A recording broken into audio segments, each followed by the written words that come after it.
వారం రోజులుగా కురుస్తున్న భారీ వర్షాలతో మెదక్ జిల్లా పటాన్చెరు డివిజన్లోని రామచంద్రపురం ప్రాంతం జలమయమైంది. రామచంద్రపురం నాగులమ్మ గుడి వద్ద జాతీయ రహదారి అవుట్లెట్ల ఆక్రమణలతో చెరువును మరిపిస్తోంది.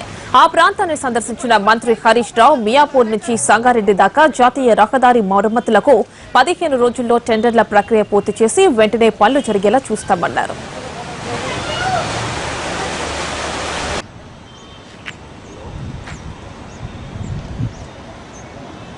48,20,00,000 రూపాయలకి ఈ రోడ్డుకు శాంక్షన్ తీసుకున్నాం. సో ఇప్పుడు ఈ 48,20,00,000 రూపాయలతోని మియాపూర్ నుంచి సంగారెడ్డి వరకు కంప్లీట్గా ఈ రోడ్డు మరమ్మతు చేయడం, మన నాగులమ్మ గుడి దగ్గర ఏదైతే రోడ్డుపై నుంచి నీరు ప్రవహిస్తూ ఉందో దీని దగ్గర కూడా బాక్స్ కల్వర్ట్ కట్టి కంప్లీట్గా ఇక రోడ్డుపైకి నీరు రాకుండా శాశ్వతంగా దీన్ని చేయబోతా ఉన్నాం. నిన్ననే టెండర్లు కూడా పిలిపించాం. మొన్న శాంక్షన్ తీసుకున్నాం, నిన్న టెండర్లు పిలిచినాం. 10-15 రోజుల్లోగా టెండర్ ప్రక్రియ పూర్తి చేపించేసి పనులు కూడా ప్రారంభిస్తాం.